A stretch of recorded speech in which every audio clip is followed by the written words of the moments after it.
Boa noite, pessoal. Beber um pouquinho de aguinha. Como é que vocês estão? Sejam muito bem-vindos a essa última palestra de hoje, da Semana de Psicologia. É um prazer ter vocês aqui com a gente.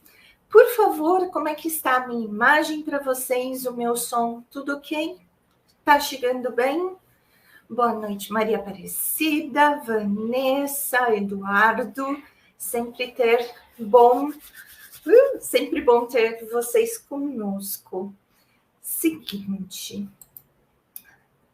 boa noite.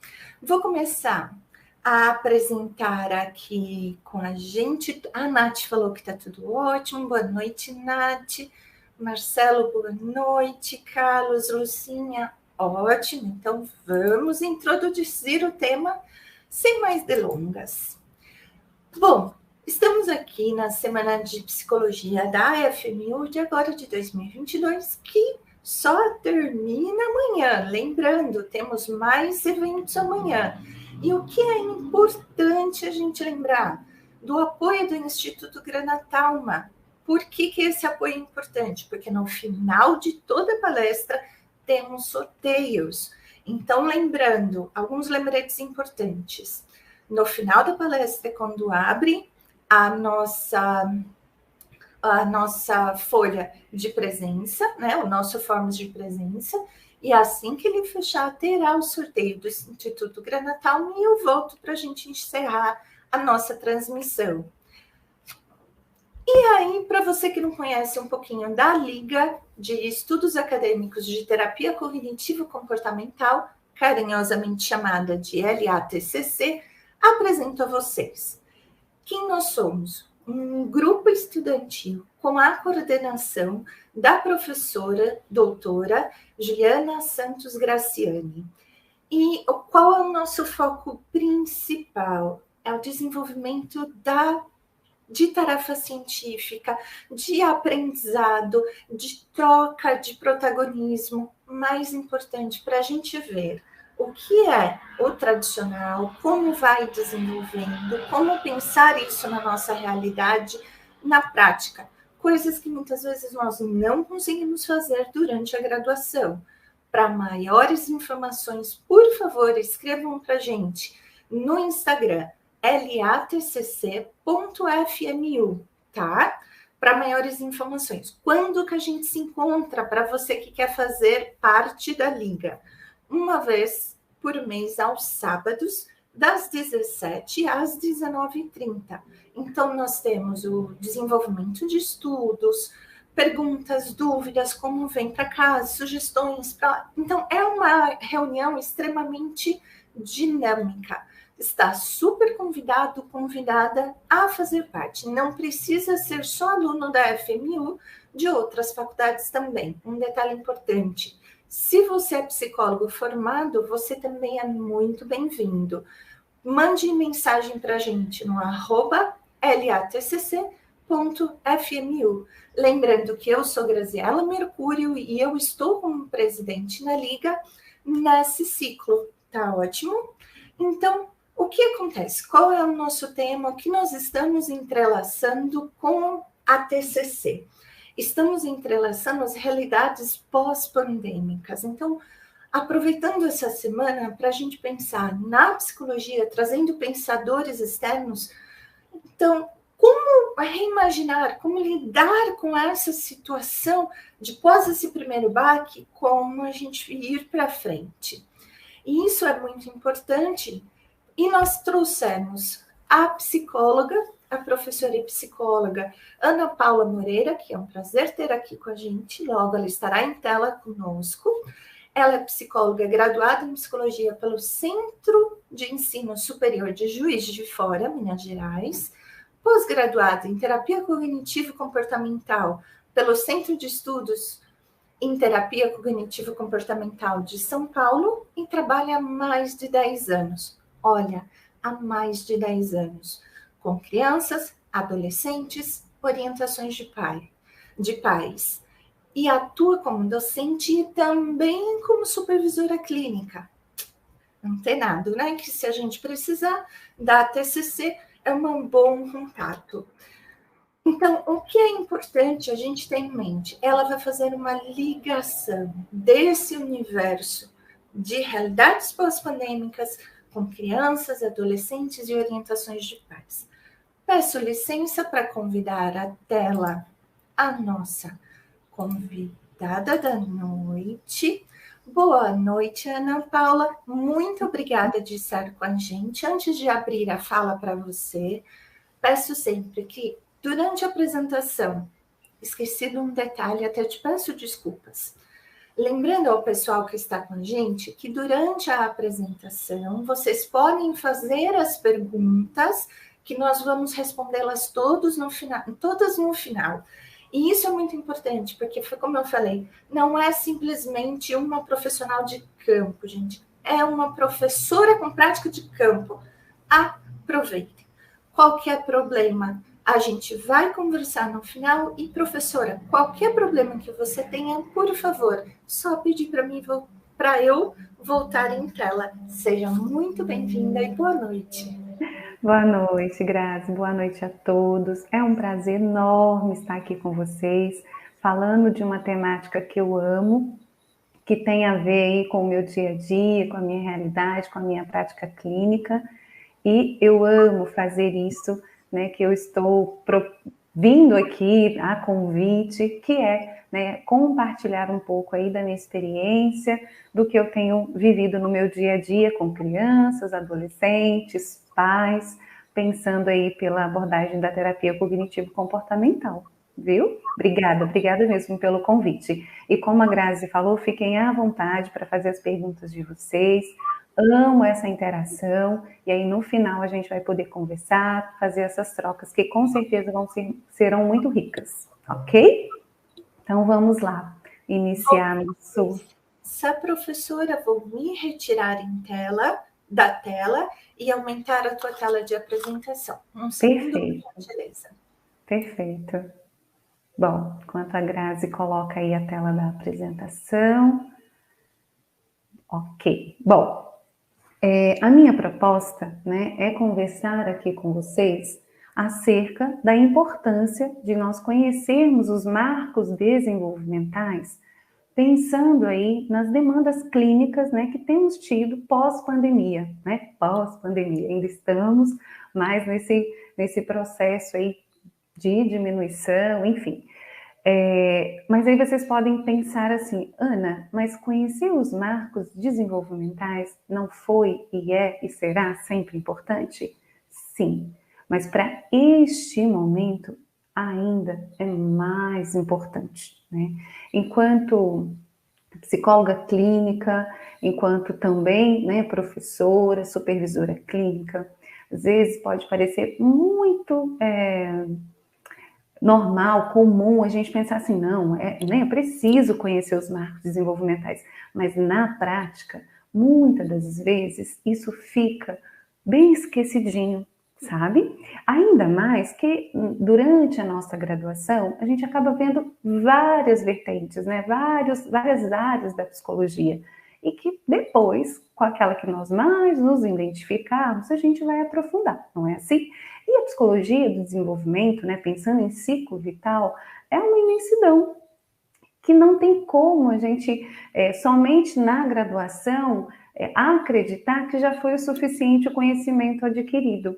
Então, revisitar, né, psicologia do desenvolvimento é uma necessidade, é um ponto assim fundamental que precisa estar na nossa prática clínica diária, tá? E aí, pensando nesse contexto pós-pandemia, conhecer os marcos vai nos ajudar a entender, a compreender o que é esperado, o que não é esperado para aquele momento, né? Pensando numa criança de 5 anos, olhando para uma criança de 5 anos, olhando para ela nessa perspectiva do momento desenvolvimental, o que é esperado em termos cognitivos, em termos emocionais, em aspectos físicos, para que a gente possa, então, traçar, né, essa linha de entender quando as coisas podem não estar ocorrendo da maneira que é adequada, né, saudável, para um desenvolvimento saudável.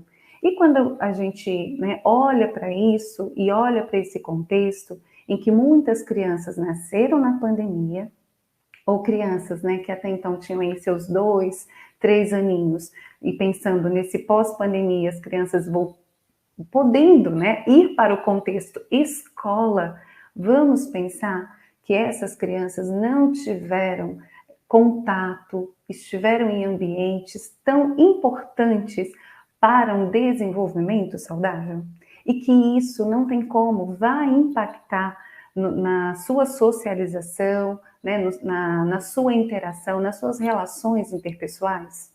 Então, por isso, né, que os meus alunos, meus supervisionandos, né, na clínica, com os meus colegas, eu sempre digo, gente, vamos estudar, né, o ciclo vital, ou seja, os momentos desenvolvimentais, para que a gente consiga ter um ponto de partida.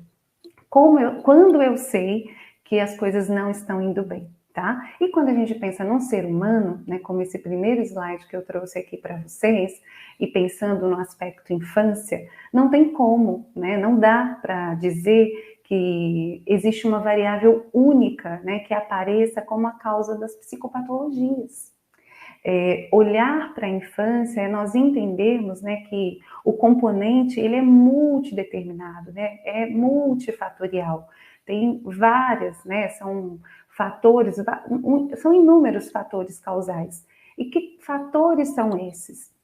A gente precisa pensar, né, que podem estar tendo ali interferências de fatores biológicos, fatores genéticos, fatores interpessoais e fatores ambientais, que nós vamos conversar sobre eles daqui a pouquinho.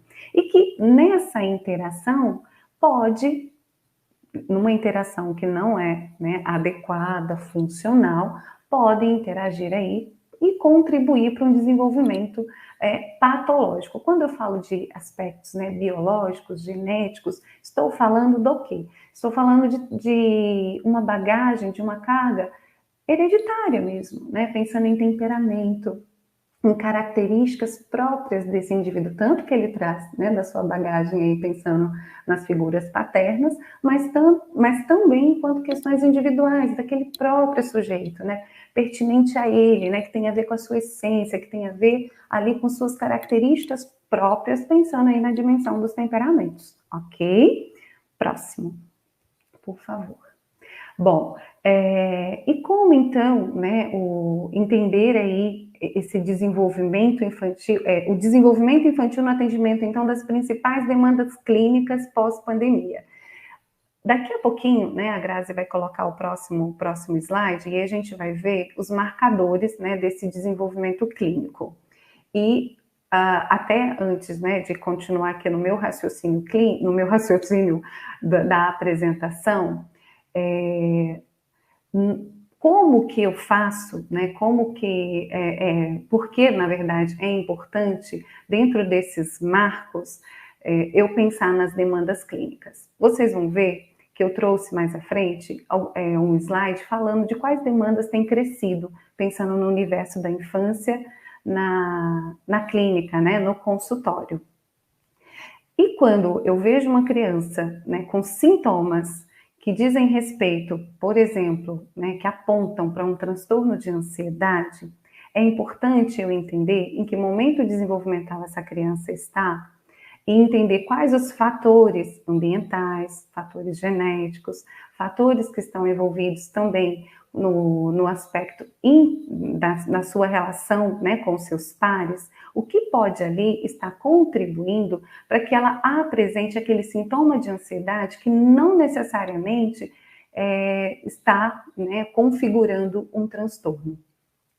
E para eu saber isso, eu preciso entender quais são esses marcadores, ou seja, quais são essas faixas etárias. Então, o meu objetivo com esse mais 2 slides que vão ser apresentados não é lê-los na íntegra com vocês, mas é o quê? Deixar para vocês especificado que marcos são esses, né? Que períodos são esses, ok? Então, aqui nesse slide nós temos o período pré-natal, né? Que corresponde aí da concepção ao nascimento.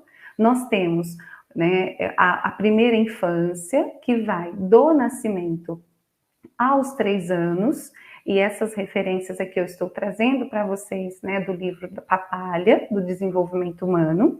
Nós veremos, né, e vocês com certeza já se depararam, ou vão se deparar, que existem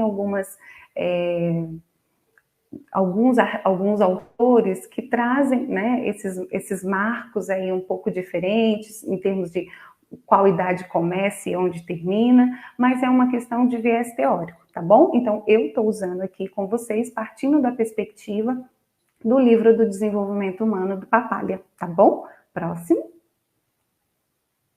Então, aqui nós temos a segunda infância, que vai dos 3 aos 6 anos, né, que geralmente são as crianças que começam a vir para o consultório, com alguma demanda, seja demanda de agressividade, né, questões relacionadas à adaptação escolar, dificuldade de estar longe aí das figuras de apego, também, né, acaba vindo por demandas como choros, né, dificuldades para dormir, ou dificuldades desses próprios pais no manejo, seja com alimentação, né, outras demandas aí também muito comuns. Nós temos a terceira infância, que aí é um outro marcador, que vai dos 6 aos 11 anos. Próximo.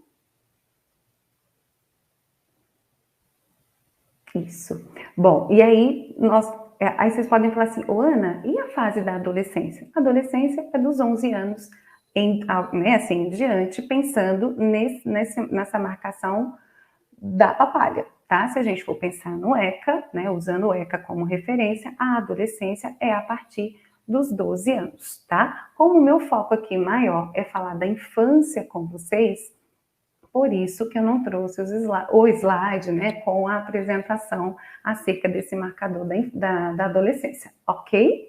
Bom, então quando a gente pensa, né, na importância de conhecer esses marcos para entender se esse desenvolvimento está acontecendo dentro do que é esperado, a gente precisa também compreender que necessidades básicas, né, a criança e o adolescente têm e que são genuínas, né, que são necessidades,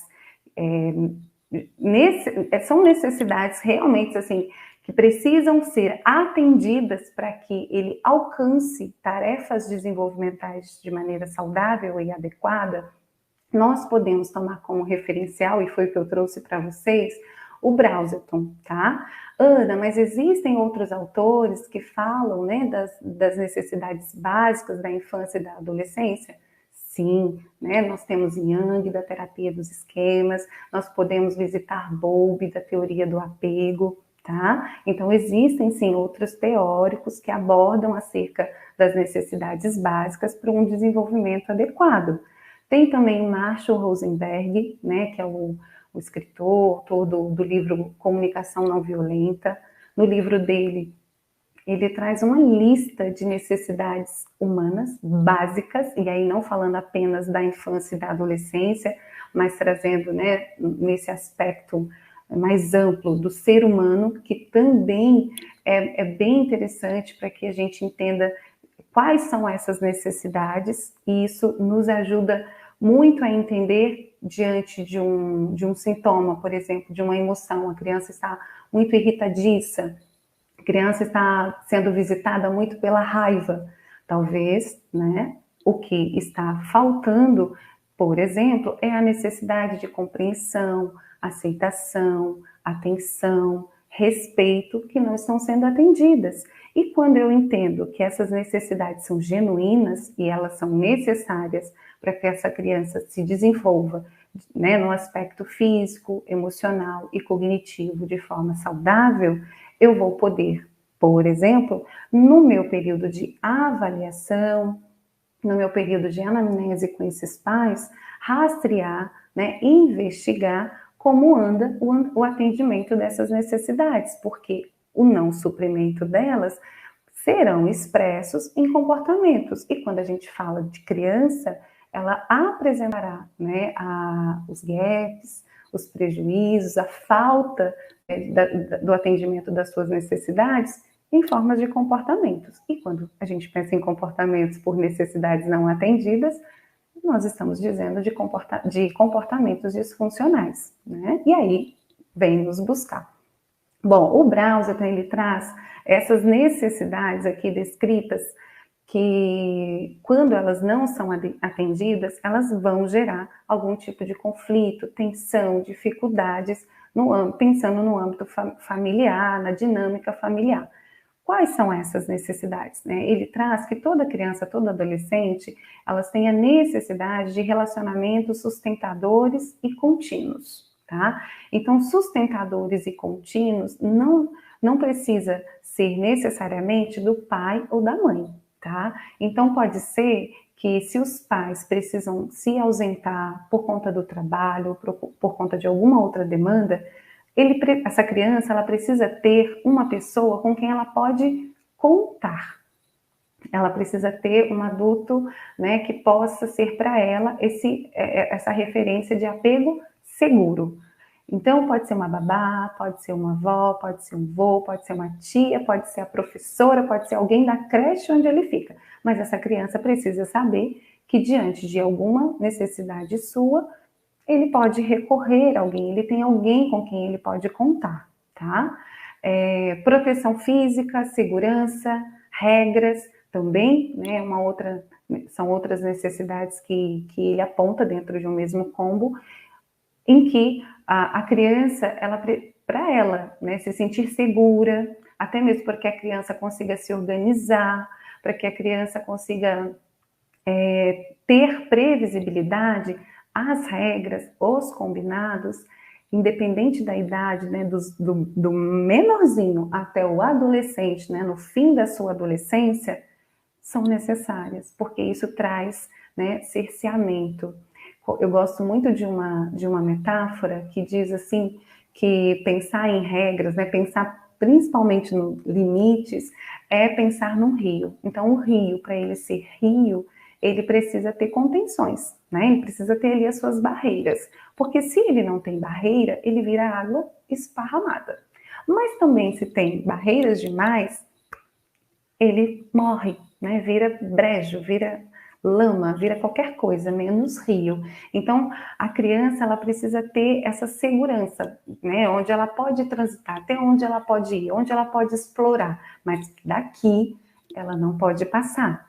Então, isso traz segurança, isso traz proteção, isso traz para a criança, né, a sensação de amparo, de proteção, tão necessário para que ela possa explorar, para que ela possa ser criança, para que ela possa brincar, para que ela tenha segurança de estar longe dessas figuras de apego, né, e saber que, caso precise, eles irão vir, irão, né, apoiá-la, irão socorrê-la, enfim, estarão ali presentes. Respeito às diferenças individuais. Essa é uma outra necessidade, né, que ela aparece muito no consultório diante de queixas que os pais trazem, né, quando vêm me procurar, enfim, procurar os psicólogos. Quando a gente fala de diferenças, né, respeito às diferenças individuais, a gente está falando de ritmo. Cada criança tem um ritmo, cada criança tem uma forma de se expressar, né, cada criança tem o seu jeitinho de ser, umas mais doces, umas mais tranquilas, outras mais agitadas. E quando eu trago isso para vocês, eu estou falando dos componentes do temperamento. Então, tem crianças que se adaptam mais fácil, outras não, né? Umas são mais reativas, outras tendem a mais passividade, umas são mais exploratórias, outras são mais aquietadas. Então, conhecer a individualidade da criança, ela é essencial, conhecer e respeitar. Ela é essencial porque quando esse aspecto ele não é atendido no ambiente ou nos ambientes em que essa criança está inserida, isso pode, né, interferir no alcance, né, no alcance dos marcos, na passagem pelos marcos desenvolvimentais. Tá? Ou também pode interferir para que essa criança consiga a autonomia necessária para, por exemplo, né, alcançar as tarefas desenvolvimentais. Ana, o que é isso? Né? São comportamentos esperados esperados pela criança de acordo com a idade que ela tem, tá? Então, amarrar os sapatos, começar o processo de deixar as fraldas, a criança já poder iniciar, né, a higiene pessoal. Então, essas são tarefas desenvolvimentais, né, que a cada idade, dentro desse momento desenvolvimental, a criança ela vai alcançando.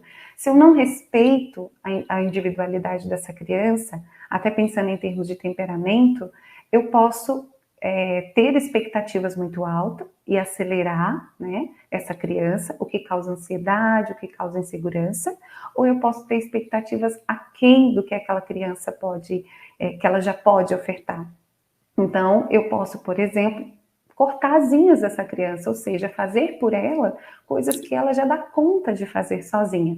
Isso também influencia na passagem aí pelos marcos desenvolvimentais, pensando em termos de desenvolvimento infantil, ok? Então, eu posso ter uma criança que apresenta, né, uma dependência, um repertório empobrecido, né, por exemplo, de autonomia, e não ser algo que tem a ver com o desenvolvimento dela em si, mas sim por conta, né, desses fatores ambientais na tratativa desses cuidadores para com ela, que pode estar interferindo no alcance dessas tarefas. Então, talvez não seja uma dificuldade propriamente da criança, mas sim, né, algo que está interferindo do externo para com ela. Respeito às fases do desenvolvimento. Quando eu falei, por exemplo, né, do treino para deixar as fraldas, é um que muitas das vezes não é respeitado, né? Ou antecipam muito, né? Querem fazer isso de forma precoce por uma necessidade desses adultos, ou retardam muito isso, mesmo a criança dando sinais de que ela já está pronta para iniciar esse deixar as fraldas, tá? Então, pode ser pelas duas vias, tá? Tanto do antecipar, né, exigir que isso seja logo, quanto ignorar os sinais que a criança dá de que ela já está pronta aí para fazer alguns avanços nesse desenvolvimento. Limites, organização, expectativas, né, tem a ver também com o que eu falei no segundo ponto, né, o limite ele traz segurança, o limite comunica amor, o limite comunica eu me importo com você, então eu não vou deixar você fazer o que você quer, a hora que você quer, eu vou te ouvir, eu vou te respeitar, mas até nisso tem um limite, né? Porque senão a gente tende à permissividade. A organização, então rotina para dormir, rotina para comer, rotina para tarefas, rotina para brincar. A rotina, ela traz essa organização, trazendo a organização, atende a uma das necessidades que é a previsibilidade, tão importante para a diminuição dos sintomas, por exemplo, da ansiedade. E as expectativas, né? Ter expectativas realistas em relação àquela criança, o que ela pode ofertar, o que ela pode dar, ou seja, reduzindo, eliminando aí comparações, que também é uma outra demanda que acaba sendo muito comum, né, muito presente no consultório com crianças e adolescentes. Comunidades estáveis, amparadoras e continuidade cultural. Nós vamos ver mais adiante que comunidades estáveis, amparadoras, de acordo com a teoria bioecológica do Bronfenberne, é algo que precisa estar no nosso radar enquanto psicólogos clínicos, porque não ter, ou melhor, estar inserido, né, num contexto cultural, num contexto, né, pensando no bairro onde essa criança mora, ou na cidade onde essa criança mora, pode ser altamente ansiogênico, pode ser um lugar, né, que tem mais violência, né, que realmente não ofereça segurança, e isso vai impactar esse desenvolvimento, porque sendo um lugar, né, que é mais perigoso, com violência, né, essa família pode reagir a isso com uma superproteção, lógico, né, adequada, necessária, mas uma superproteção no sentido, às vezes, de comunicar para essa criança informações que ela não está pronta e que nem deveria saber. E aí acaba desenvolvendo uma hipervigilância, né? Uma percepção de que está em perigo o tempo todo, e isso altera, né, o desenvolvimento não só emocional, mas inclusive pensando em arquitetura cerebral, tá? Bom, aí vocês podem estar pensando assim, Ana, mas essas necessidades, né, conectadas ao que você está propondo aqui para nós nas demandas pós-pandemia, o que isso tem a ver? Tem tudo a ver. Tem tudo a ver. Por quê? Para eu saber se o desenvolvimento está acontecendo de maneira adequada, eu preciso saber que momento desenvolvimental a minha criança está e se essas necessidades estão sendo atendidas, estão sendo respeitadas. Porque se elas não estiverem, eu terei um desenvolvimento ou terei algum aspecto, alguma área desse desenvolvimento que não estará fluindo. Tá? E sabermos isso, pensando na prática clínica, é muito importante, porque quando nós formos conhecer esses pais na nossa primeira entrevista com eles, essas informações, né, precisam estar no nosso radar, para que ali na nossa investigação, na nossa escuta, a gente já consiga ir realizando a conceituação, o entendimento daquela demanda, né? Pensando assim, o pai e a mãe, né, eles vieram me procurar porque estão me dizendo que estão percebendo essa criança muito ansiosa, né, ela não está dormindo direito, sua alimentação está comprometida, está tendo dificuldade de ficar na escola, né, esse sono está perturbado, o que pode estar acontecendo? Então, quando eu penso na queixa e já vou para a anamnese com esses pais, sabendo, né, que existem necessidades que são essenciais para o desenvolvimento saudável, eu já vou começar a fazer esse rastreio pensando quais são os gatilhos para essa sintomatologia. Quais têm sido os fatores que têm mantido esses sintomas, né? Então, assim, é falta de limite, é falta de proteção, as relações não estão sendo sustentadoras. Porque, pensando em pós-pandemia, a gente não pode apenas pensar que, olhando, né, pensar, avaliando apenas essa criança ou esse adolescente. Nós precisamos também ter no nosso radar, nessa conceituação, no entendimento das dificuldades que essa família está passando, que tem pais ali também que estiveram e ainda estão, né, sofrendo ou tendo mesmo consequências de todo esse cenário que todos nós vivemos de pandemia e agora pós-pandemia. Muitos pais estão adoecidos, muitos homens e mulheres adultos estão adoecidos, estão com necessidades, né? Eu costumo dizer que essas necessidades aqui que eu acabei de trazer para vocês, elas não são apenas da criança e do adolescente. Todos nós precisamos de relacionamentos sustentadores, ter com quem contar, né? Ter aquela pessoa que eu posso ligar e dizer, olha, hoje eu não estou legal. Nossa, eu estou precisando dessa ajuda. Nossa, eu queria compartilhar isso com você. Todos nós precisamos de segurança, de proteção física, de regras, né? Precisamos saber como as coisas vão funcionar, precisamos que respeitem a nossa individualidade, porque cada um tem o seu jeitinho de ser. E na pandemia nós tivemos aí um aumento, né, substancial, por exemplo, de divórcios, perdas de emprego, adoecimento mesmo, né, desenvolvimento de quadros de depressão e ansiedade desses pais. Às vezes já tinha ali uma sintomatologia e com a pandemia isso, né, veio mais à tona, aguçou, ficou mais forte diante de todas as dificuldades vividas. E essa criança estava nesse meio. Essa criança está nesse meio, né, passando por todos esses fatores que são fatores estressores. E os fatores estressores são fatores tidos, né, pela ciência, pelos estudos aí, pensando em fatores de proteção e de risco na infância e na adolescência, é um fator de vulnerabilidade, né, porque o estresse tóxico, ele é prejudicial para o desenvolvimento global dessa criança, desse adolescente, né? Afeta tanto a parte cognitiva quanto emocional e também fisiológica. Então, quando eu olho para essas necessidades, pensando nesse contexto pós-pandemia, é muito importante, né, que eu, nessa minha conduta clínica, eu não deixe de rastrear, eu não deixe de investigar.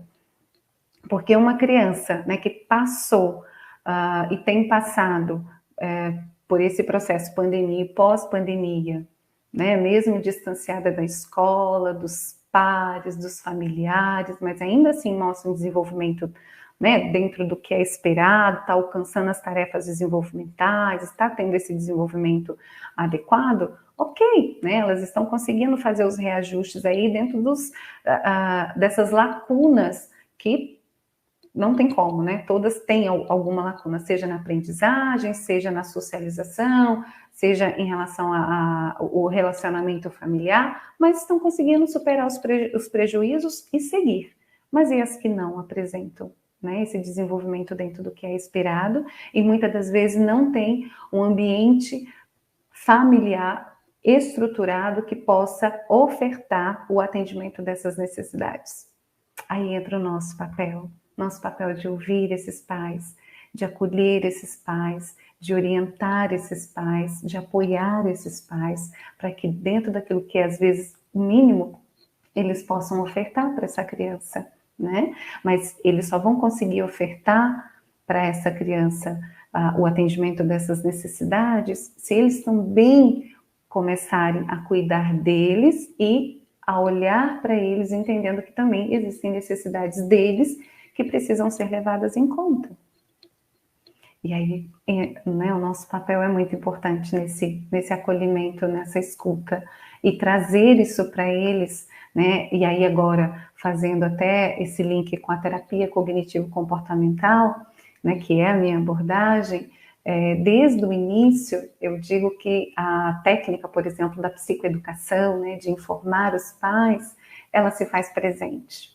Então, na minha anamnese, né, quando eu estou ali conhecendo essa família, conhecendo essa criança ou conhecendo esse adolescente, eu não procuro apenas ficar nessa investigação, né? Ali, ao investigar, ao ouvi-los, eu já procuro trazer algumas informações acerca do desenvolvimento daquela criança, contextualizando com o momento de vida que eles estão, né? Às vezes a transição que eles estão vivendo e que eles nem perceberam da infância, por exemplo, para a adolescência, ou da infância, né? A saída do filho ali dos seus 6 anos e entrando num novo marco desenvolvimental, né? Onde tem necessidades, né? São outras tarefas desenvolvimentais a serem alcançadas.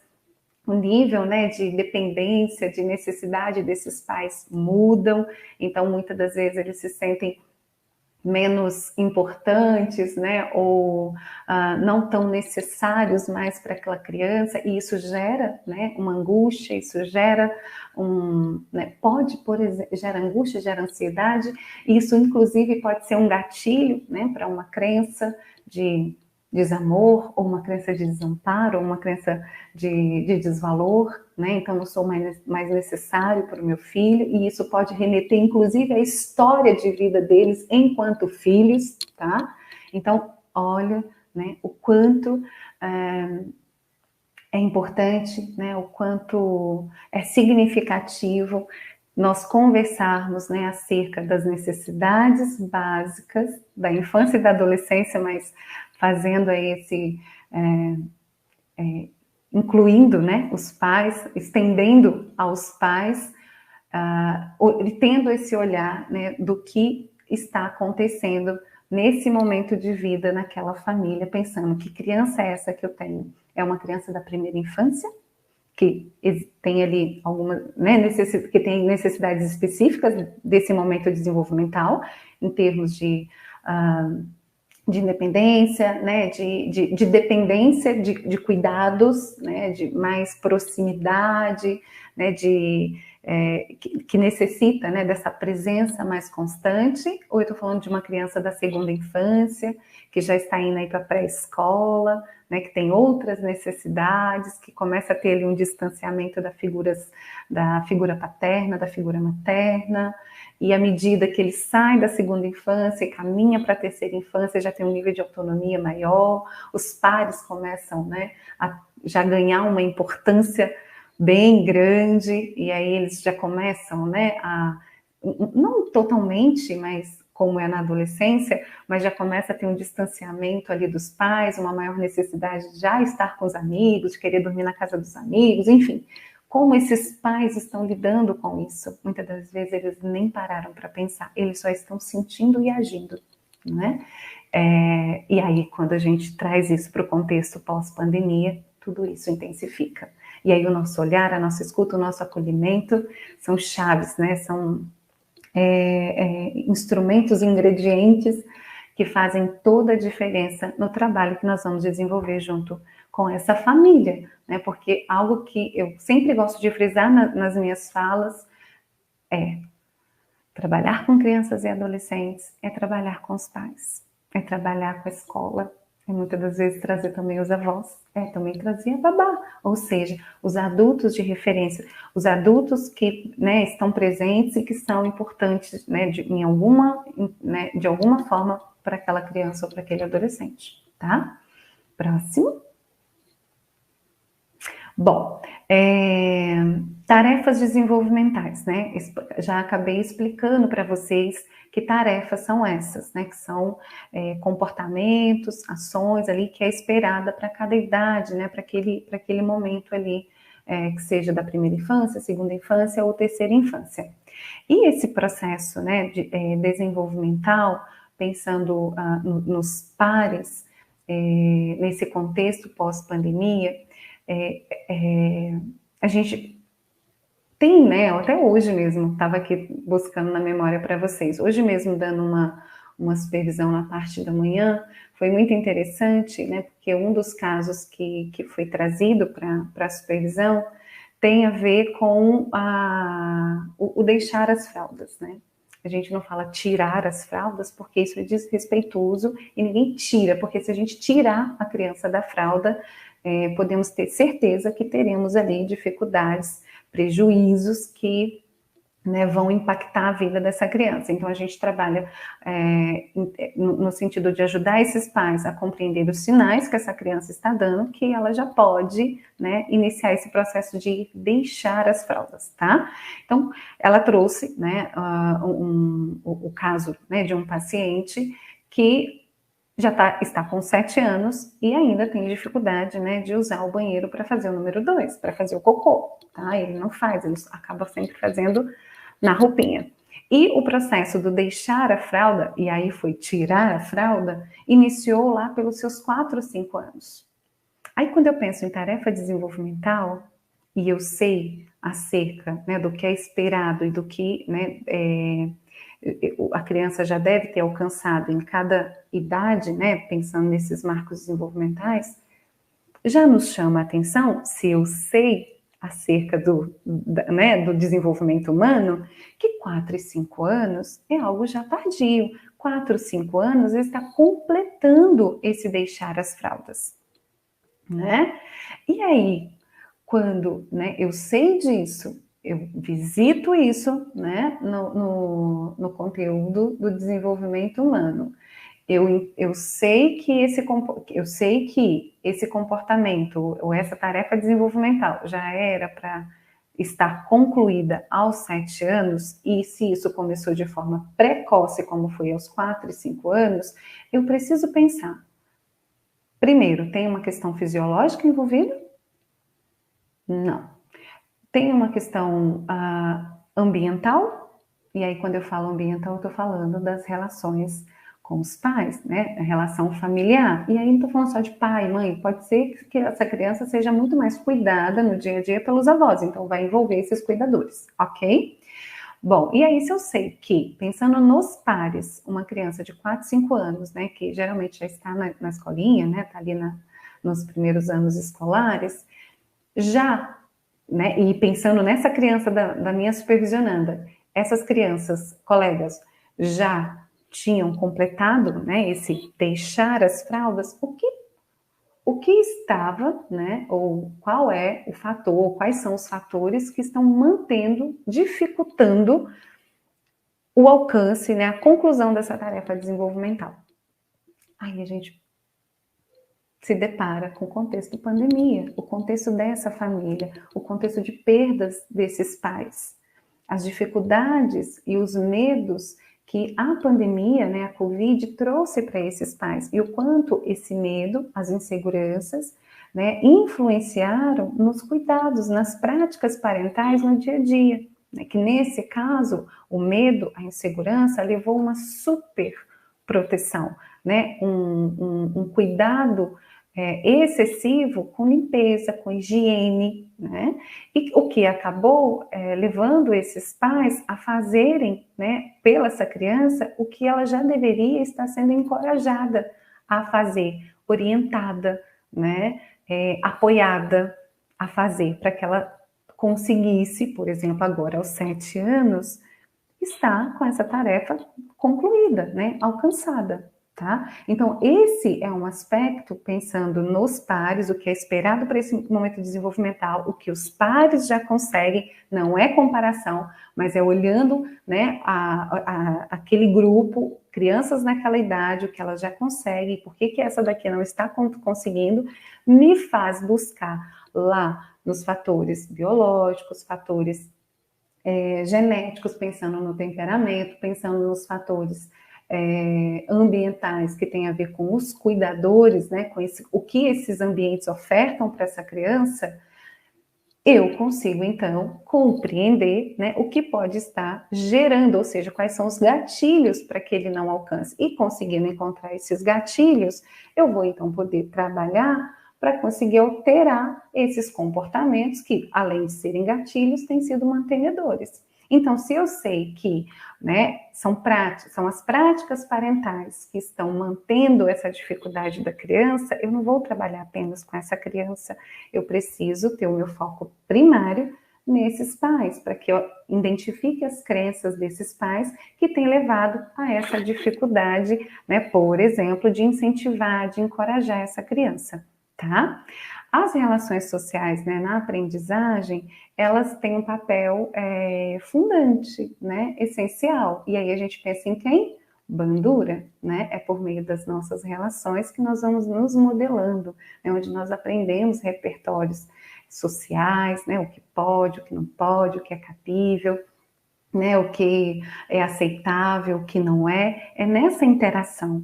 Né? E quando a gente fala da pandemia, da pós-pandemia, nossas crianças, elas têm esse prejuízo, existem essas lacunas, muitas delas, esse é um aspecto importante, gente. Existem famílias e famílias, crianças e crianças, pensando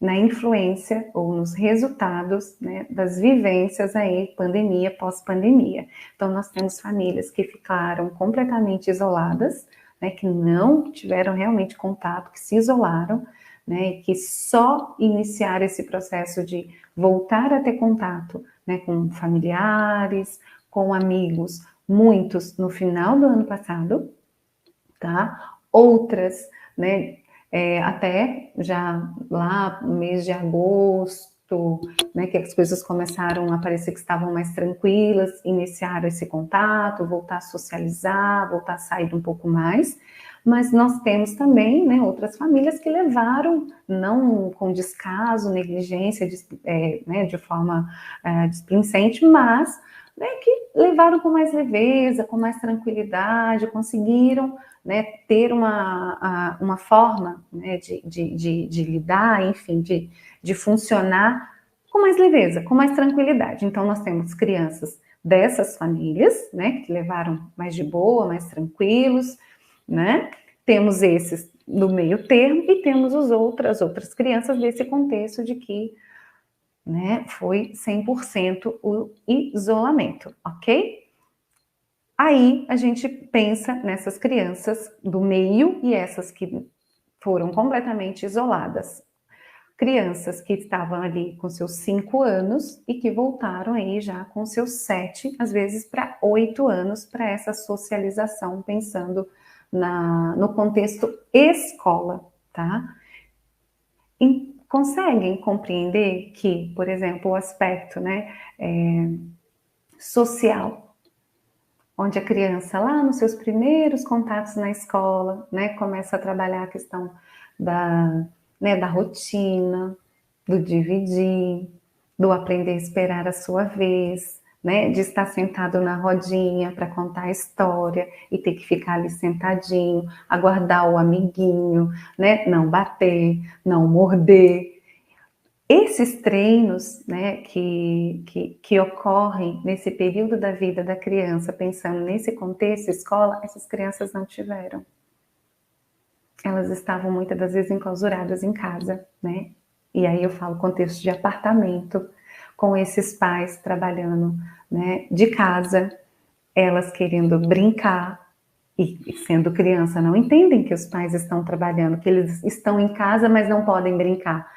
Não compreendem isso. Então, com esses pais nesse contexto em casa, mas não dando a atenção que elas queriam ou precisam, porque não entendem isso, mas enfim, os pais precisam trabalhar. Contextos de famílias onde esses pais estavam em casa e pela convivência que antes não era tão frequente, começaram a vir, né, os atritos que já existiam, mas que até então não havia olhar sobre isso e estando, né, muito tempo juntos, não tem como fugir, as coisas vão vir à tona e, né, precisam de alguma forma de ser olhadas. E aí a gente teve, né, crianças ainda presenciam, né, muitos conflitos, muitas brigas, que é um estressor, que gera ansiedade, que gera medo, que gera insegurança e que aí começa, né, a afetar várias áreas do desenvolvimento dessa criança, do funcionamento dessa criança, tá? E voltando para o contexto escola, nós temos crianças de 5, nós temos crianças, né, de 8 anos, de 9 anos, com demandas, com dificuldades, que seja na socialização, né, que seja relacionado à vergonha, né, de estar nesse contexto social, vão me ver sem máscara, porque eu não gosto do meu nariz, porque agora começou a ter espinha, né, um outro aspecto, mas que eu não quero comer perto deles, né, muito ali voltado com sintomas que apontam para ansiedade social, por exemplo. Então, dificuldades que são provenientes, né, como consequência dessa lacuna, né, dessa relação que foi cortada, né, que não foi possível, que é algo que vai acontecendo normalmente, né? Então, eu vou vendo os outros amiguinhos, né, os meus pares também passando por desenvolvimento, né, passando por mudanças corporais, né, emocionais, e isso vai gerando essa naturalização, né? Eu também estou assim, acontece com o outro também, né? Hoje eu estou triste, mas o amiguinho está feliz, mas o outro também está triste. Nossa, apareceu que é uma espinha, mas o coleguinha também tem. Então, essas trocas não aconteceram, né? Esse aprendizado não ocorreu por conta desse isolamento, de estarem fora desses contextos, seja escola, né, seja na casa dos avós, seja na casa dos tios, dos amigos, nos parques. Então, nós temos também, né, essa influência, até tem algumas pesquisas, alguns artigos que falam, né, do efeito gaiola, que agora a gente está colhendo, né, os frutos desse isolamento por conta dessas lacunas, de situações naturais que contribuem para um desenvolvimento saudável, que contribuem para um crescer saudável, adequado, gostoso, que as nossas crianças não tiveram. Nós tivemos crianças que eram crianças na pandemia e que quando, né, estamos aí nesse pós-pandemia já são adolescentes, com todas as questões, né, com todas as dificuldades e necessidades, características típicas desse momento desenvolvimental, né? O que gera o quê? Esse estranhamento, né, com esse retorno ao normal. Então, eu tenho paciente, né? Tenho adolescente no consultório que para ele estava ótimo as aulas online, né? Ficar quietinho em casa.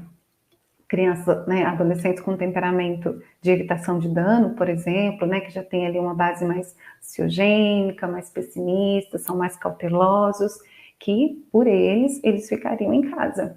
Então, o voltar para esse normal, retornar para esse ambiente, por exemplo, escola, né, lidar com os pares, né, ter esses olhares, onde não tem como, né, a questão, o aspecto da autoimagem é algo que é muito importante na adolescência, esse olhar do outro sobre eles, né? Então, é muito ansiogênico, né? Então, eu tenho pacientes que, por exemplo, adolescentes que não tiram a máscara, que não tiraram a máscara ainda, né, por vergonha, porque não querem mostrar o rosto, né, não gostam do sorriso, não gostam de algum aspecto ali relacionado e não estão prontos. Então, eu tenho adolescentes que, enquanto crianças, eles eram mais extrovertidos, né? Tinha ali, né, uma timidez, mas eram mais para fora, mais soltos. Aí entrou na adolescência. E aí a gente tem todo o embotamento, né, do sistema de recompensa, perda de interesse por coisas que gostava antes e que agora não é mais interessante. Então tem todo esse processo de descobrir o novo, né? E que vivenciaram isso, né, num período de isolamento, já não se reconhecendo enquanto aquela criança. Então eu tenho falas assim: Ana, mas eu era uma pessoa, né? Nossa, eu era tão diferente, eu era uma, né, vou citar assim, né, um nome fictício, vamos lá, não é de nenhum paciente, mas vamos imaginar, ai, Ana, a Giovana, nossa, eu era tão diferente, né? Eu era mais alegre, mais solta, mais espontânea, e agora, né, eu me sinto tão quieta, não tenho vontade de falar, quero ficar mais no meu quarto, né? Ou seja, porque houve uma transição, né? A gente teve um girar de chave. Era uma criança, agora a gente tem uma adolescente, com os ganhos da adolescência, mas com os desafios também das características desenvolvimentais da adolescência, né? Então, tem esse estranhamento nessa volta ao normal, porque além de ter essas transições, nós temos características, né, típicas daquele momento desenvolvimental que estão ali e que ele não pôde presenciar os seus pares também passando por isso, né? Temos aí o aumento, né, do uso das redes sociais. Muitos deles têm isso como fuga, né? E é mais fácil estar ali, criar um personagem, criar um avatar, ser quem eles gostariam de ser. É mais fácil do que vir para a vida real e se deparar com quem eles são, que muitas das vezes não estão satisfeitos com quem são. E sim, tem a crise, né, existencial, né, essa busca de sentido, também esperada na adolescência.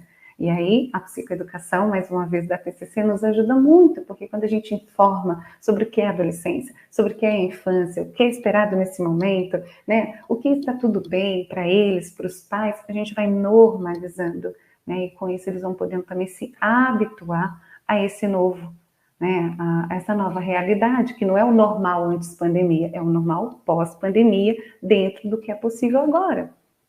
Próximo.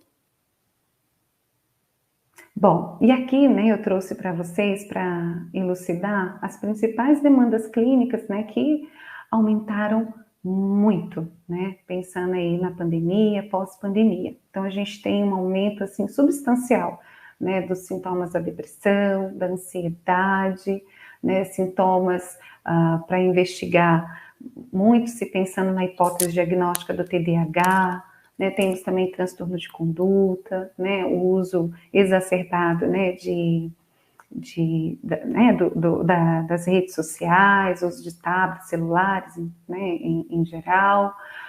Também é muito comum, né, a demanda não só da depressão, ansiedade, como eu falei, TDAH, transtorno de conduta, mas a gente também tem aí o TEA, né? É uma demanda clínica que eu não atendo, mas temos aí um aumento substancial não só da avaliação, né, para investigação, mas como também de diagnósticos. Então, mas essas aqui são as principais, e se vocês forem dar uma busca, né, nos principais sites aí de busca, vocês vão ver, né, pesquisas que saíram no final do ano passado, né, como por exemplo no Jornal da USP, trazendo dados acerca desse aumento do quadro de depressão, né, do quadro de ansiedade aí nas crianças, e vocês podem ver, né, depois eu vou compartilhar, né, esse material com vocês, e numa faixa etária, né, iniciando muito cedo, né, crianças de 5 a 17 anos. Então hoje no consultório, eu tenho crianças, né, muito novas, assim, né, com 5, crianças de 7 anos, com quadros de ansiedade, né, mais característico aí a ansiedade de separação, né, mas também quadros de humor rebaixado, né, de humor deprimido, já ali muito próximo de um quadro de uma depressão leve, tá? Então é um aumento realmente substancial. Aí vocês podem pensar, Ana, mas antes nós já tínhamos, sim, nós tínhamos sim.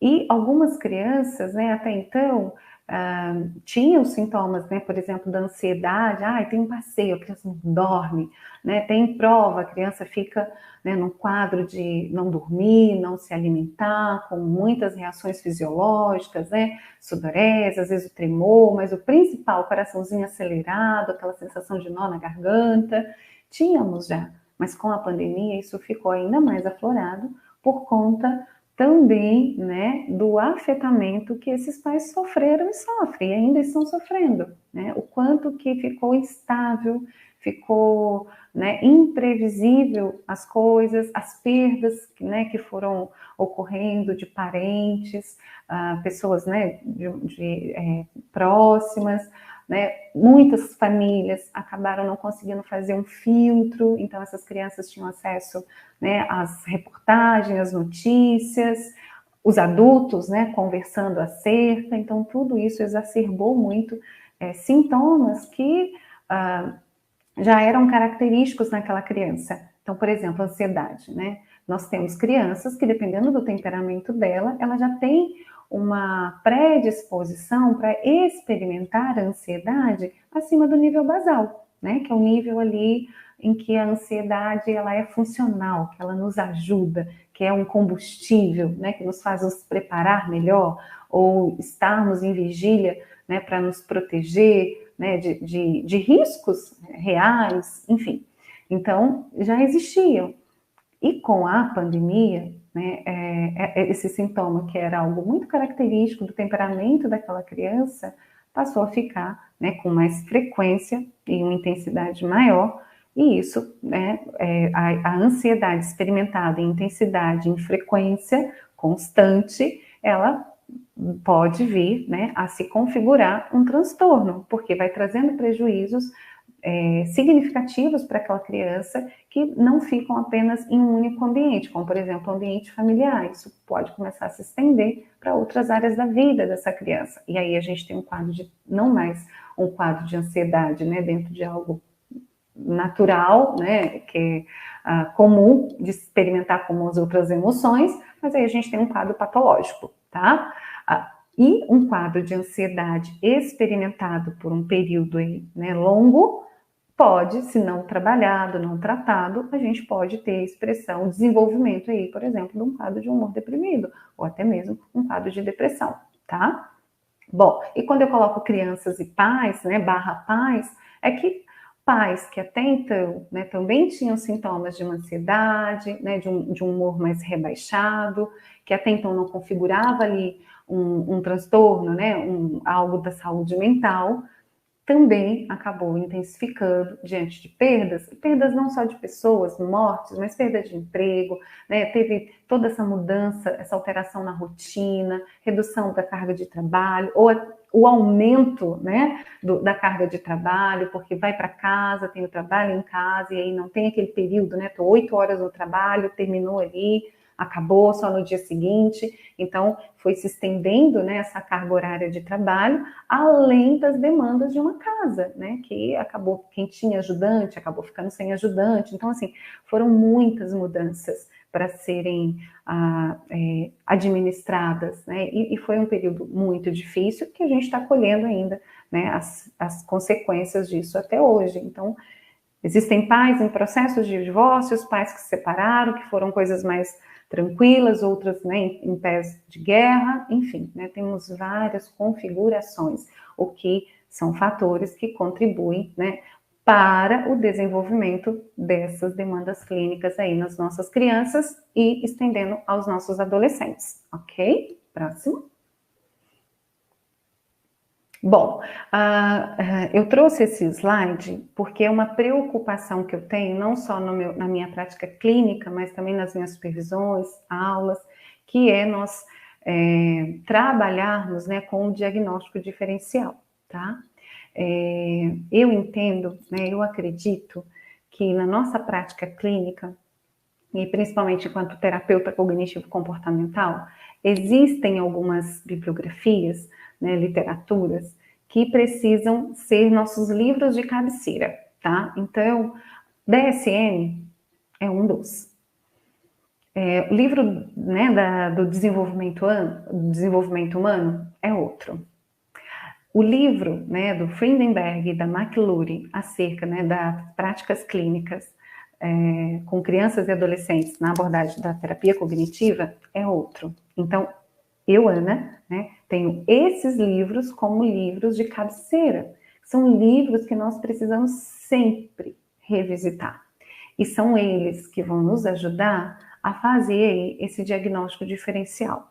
Né? Pensando em diagnóstico diferencial, quando que eu sei, né, que eu tenho ali um caso de TDAH com ou sem a comorbidade do TOD? Como que eu sei, né, que aquele transtorno de aquela sintomatologia está apontando para qual transtorno de ansiedade? É um transtorno de ansiedade generalizada, fobia, social, qual que é? Como que eu sei que o que a minha criança, o meu adolescente está passando não é um transtorno, mas são sintomatologias provenientes ainda de um processo de luto, né? Um luto ainda em processo e que talvez esteja, né, num luto complicado. E que aí sim, né, se eu não olhar para essa sintomatologia, não cuidar disso, pode vir a desenvolver, por exemplo, um quadro de depressão. Como saber, né, que aqueles sintomas não são por conta dos fatores estressores que essa criança está vivendo? Então, por exemplo, está passando por situação de bullying, são brigas dos pais em casa, né? É o professor que não está no momento, às vezes está no momento, inclusive, adoecido, e não está conseguindo dar o suporte que essa minha criança precisa, né? Essa criança que alfabetizou em casa, tudo bem que existem crianças que de fato alfabetizaram, eu conheço algumas, mas é a realidade de poucos, mas que alfabetizou em casa, né? E ao voltar para a escola, diante das demandas, né, acadêmicas, está tendo dificuldade, às vezes não é dificuldade no aprendizado, uma dificuldade de aprendizagem, mas é uma questão emocional, de insegurança, e ela precisa ali de um encorajamento e de uma presença. Então, esse também pode estar sendo um fator estressor. Acabou de perder uma pessoa significativa, ou perdeu um bichinho de estimação, ou mudou de escola, que está sendo muito comum, né? Mudou de escola, ou mudou de casa. Existem fatores estressores que aumentaram, por exemplo, emoções que são normais de sentir, são esperadas de sentir, mas que estão sendo sentidas né, essa criança, esse adolescente estão sendo visitados por elas com muita frequência e intensidade.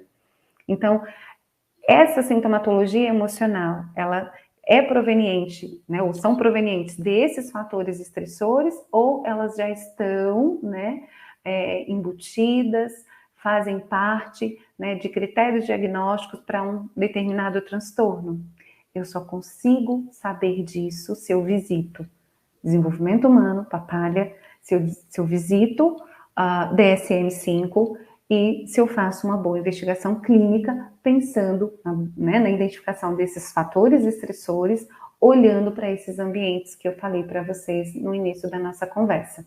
Ambiental, contexto, né, cultural dessa criança, né, como pensando, né, em fatores, inclusive genéticos, né, que coloca ela numa predisposição, e pensando em fatores biológicos no sentido, no aspecto do temperamento, tá? Porque quando a gente pensa em transtornos mentais é igual expressão da interação entre vulnerabilidades biológicas e fatores ambientais.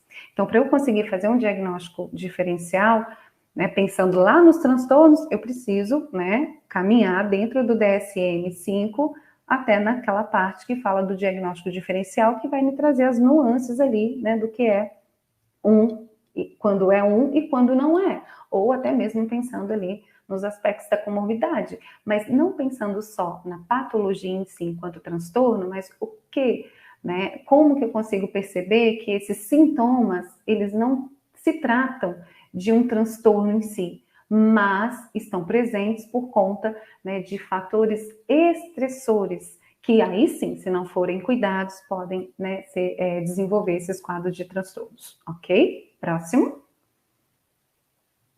Bom, e aí agora, né, eu quero entrar nesses minutos finais que eu tenho com vocês para falar acerca, então, como a terapia cognitivo-comportamental, ela pode nos ajudar nesse trabalho do entendimento, né, das dificuldades que essa família, né, trouxe como queixa acerca dessa criança ou desse adolescente, né?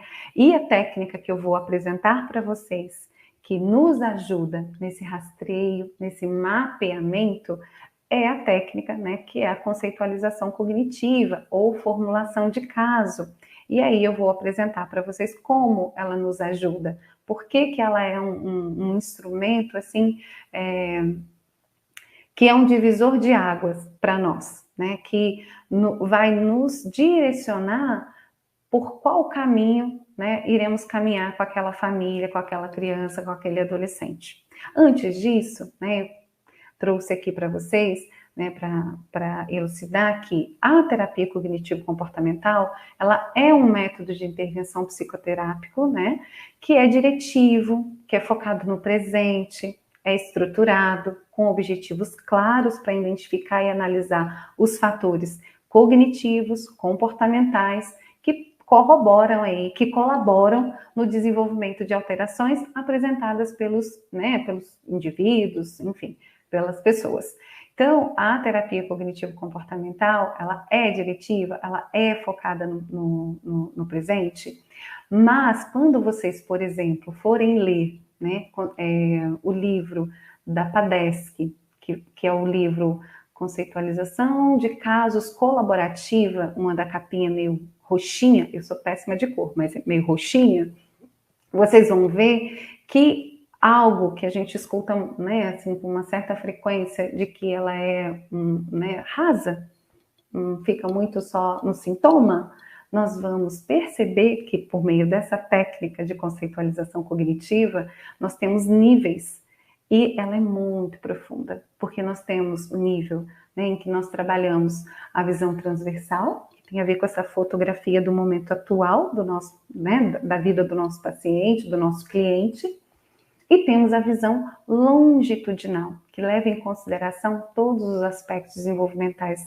dessa criança, desse adolescente, né, desse sujeito, tá? Então, sim, nós trabalhamos agora com o presente, mas isso não nos impede, e na verdade não pode mesmo, é necessário que a gente visite a história, né, desenvolvimental, essa linha do tempo do nosso paciente, para inclusive perceber que fatores genéticos hereditários podem ter contribuído ou ainda estão contribuindo para a manutenção das dificuldades apresentadas. Ok? Próximo. Bom, então na terapia cognitivo-comportamental, um dos pressupostos básicos é que os sujeitos desenvolvem e mantêm crenças básicas ao longo da vida, né, que desenvolve lá no início mesmo, né, lá no iniciozinho da vida, por meio das suas interações, né, com os seus cuidadores, e aí também tem a influência, como eu falei, do temperamento dessa criança, a maneira que ela vai também entendendo, compreendendo, absorvendo tudo o que acontece ao entorno dela.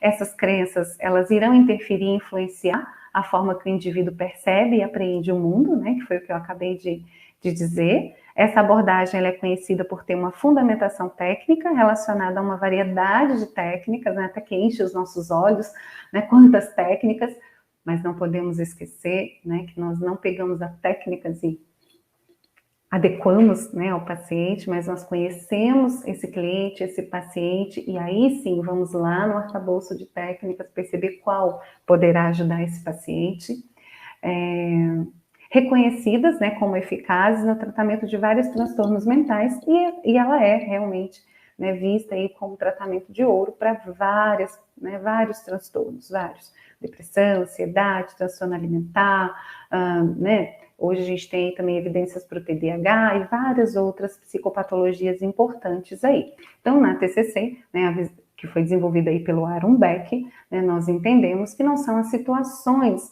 né, que geram aí as dificuldades ou os problemas na vida do sujeito, e sim a forma como ele pensa, que irá interferir na forma como ele sente e que ele se comporta, tá bom? Bom, próximo. E aí, né, vamos falar então dessa técnica da terapia cognitivo-comportamental que nos permite então criar esse mapa acerca das dificuldades do nosso paciente, do nosso cliente, e aí, né, falando especificamente da nossa criança ou do nosso adolescente. Quando eu falo da conceitualização de caso, né, que é entender as dificuldades dessa criança, não pode, né, não podemos deixar de considerar e fazer a conceitualização também dos pais, das dificuldades dos pais. Então, nós temos a conceitualização de caso das dificuldades da criança, mas também precisamos inserir nessa conceitualização o entendimento das dificuldades desses pais.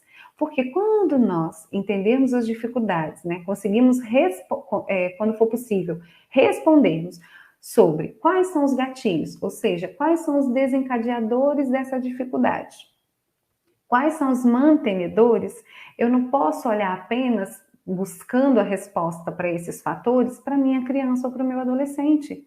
Eu preciso também buscar essa resposta olhando também para esses pais, né?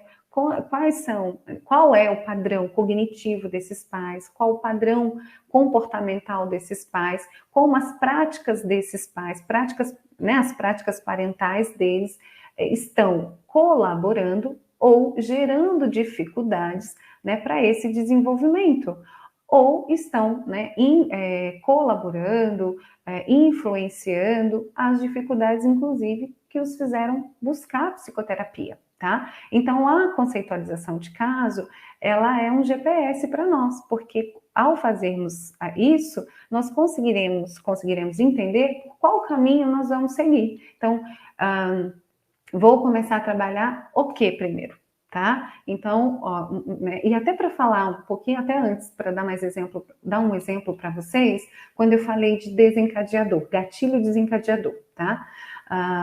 Hoje, né, também, ainda na supervisão, a colega, ela trouxe acerca da dificuldade da criança, né, trazendo como queixa a seletividade alimentar, tá?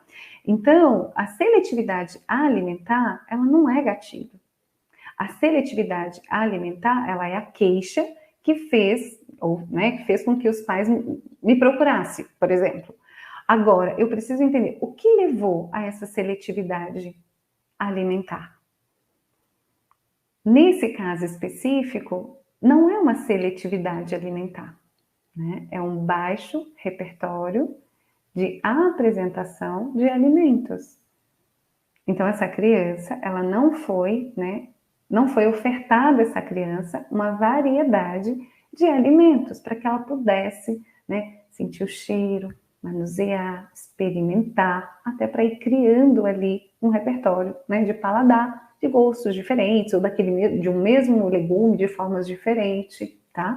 Então, o que levou a essa seletividade alimentar? Então, eu preciso buscar na história dessa criança, pensando nesse momento atual, mas também pensando desde lá, né, dos seus 4, 6 meses, que depende, né, do pediatra, quando vai começar aí a introdução alimentar, eu preciso ir na história de vida dessa criança e entender lá atrás como foi, né, a amamentação e como foi a introdução alimentar.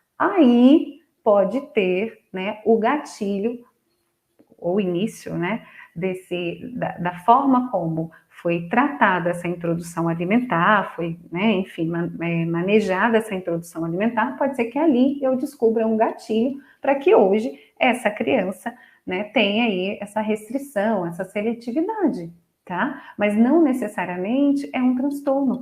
No caso desse paciente, né, da minha colega, não é um transtorno de seletividade alimentar. É uma questão comportamental, né? Por questões relacionadas a práticas parentais, né? Nesse contexto familiar. Porque em outros contextos ele experimenta os alimentos que na casa dele ele não experimenta. Então, percebem que quando eu faço a conceitualização, que eu procuro, né, entender quais são as dificuldades, como essas dificuldades se apresentam, que contexto essas dificuldades apresentam, eu vou conseguir, então, traçar as minhas metas a serem trabalhadas. Quando eu sei que eu preciso trabalhar, por exemplo, com esses pais, né? Aliás, antes até de ter uma meta com os pais, eu preciso identificar quais são as crenças desses pais em relação à alimentação.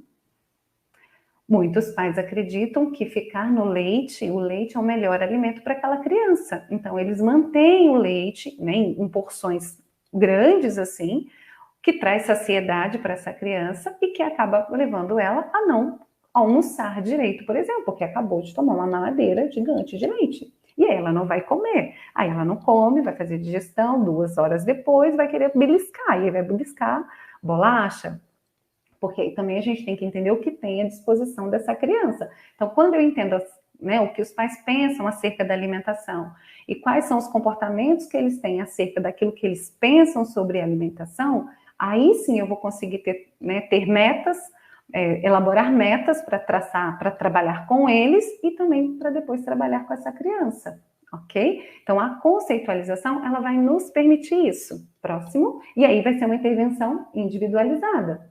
E para eu entender, né, acerca dessas dificuldades e na descrição dessas dificuldades, de acordo com Friedenberg e McLurie, eu vou visitar, eu vou investigar esses 5 elementos aqui, ó, que estão envolvidos nas dificuldades psicológicas, que é o contexto interpessoal, que é como essa criança, esse adolescente, né, estabelece as suas relações, como estão as suas relações, são saudáveis, são amparadoras, né, são relações, né, que trazem para ele ali um bem-estar, ou não, são tumultuadas, né, são tóxicas, como são?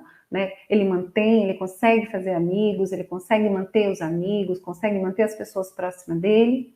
Fisiologia, eu tenho queixa, né, dores de barriga, cefaleia, eu tenho queixas de âmbito, né, fisiológico a ser investigada. Qual foi a última vez que fez um check-up, que passou no ebiatra ou passou no pediatra, está na adolescência, né, visitou um endócrino, como é que está a parte hormonal. Então, entender também se a queixa do meu paciente, é preciso entender se a queixa do meu paciente não está relacionada a um aspecto fisiológico, porque às vezes ele, inclusive, pode estar tendo alterações de humor por uma questão hormonal, né? Ele pode estar tendo um desânimo, né? Um comportamento mais passivo, né? Mais apático. Talvez não seja uma questão de ordem emocional, dificuldades nas relações no contexto interpessoal. Talvez ele está com baixa de vitamina D ou baixa de algumas outras vitaminas, né? E com isso está levando esse desânimo, né? Esse comportamento mais apático, ok? Cognição, né? Qual é o padrão, né, de cognição do meu paciente? E aí, quando eu falo isso, gente, eu estou dizendo da tríade cognitiva. Como ele se percebe? Como ele se avalia? Né? Que pensamentos ele tem acerca dele? Que pensamentos ele tem sobre o outro? Né? Sobre as situações, quando as coisas acontecem, como ele tende a avaliar? Como ele tende a julgar? Comportamento, né? Os comportamentos do meu paciente, do meu cliente, da minha criança, do meu adolescente, dos pais.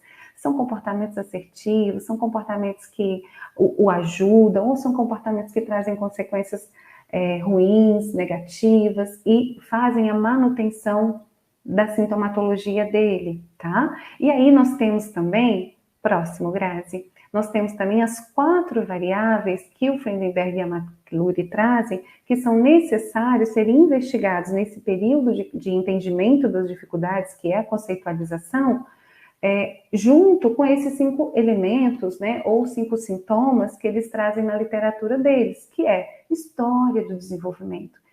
Qual é a história dessa criança?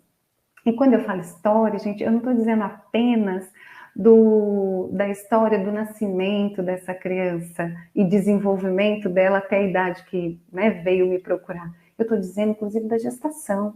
Como foi? Quando esses pais resolveram tentar? Demoraram quanto tempo para engravidar? Teve perdas? Né? Teve abortos? Né? Como que foi esse planejar? Como foi... não foi planejado? Né? Foi acidental? Né? Como que eles estavam na conjugalidade? Que momento de vida eles estavam? Por quê? A investigação, né, da história do desenvolvimento dessa criança, pensando também nos aspectos relacionados aos pais, vai dizer muito, né, e pode dizer muito acerca das dificuldades que estão tendo agora. A superproteção pode vir por conta, né, às vezes, de um quadro em que essa criança ficou internada, teve, né, muitas dificuldades para engravidar ou teve perdas, e aí o medo, a insegurança, a necessidade de manter essa criança sempre segura para tê-la por perto pode levar a comportamentos que atrapalhem esse desenvolvimento.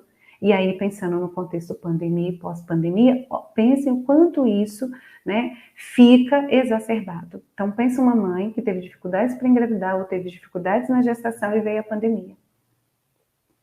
Né? O quanto que isso interfere, influencia hoje na tratativa dela com essa criança. Até para permitir que essa criança se distancie, né, um distanciamento esperado e necessário para esse desenvolvimento. Nós temos o contexto cultural. Existem, né, por exemplo, contexto cultural pensando na religião, né, que esses pais professam, tá?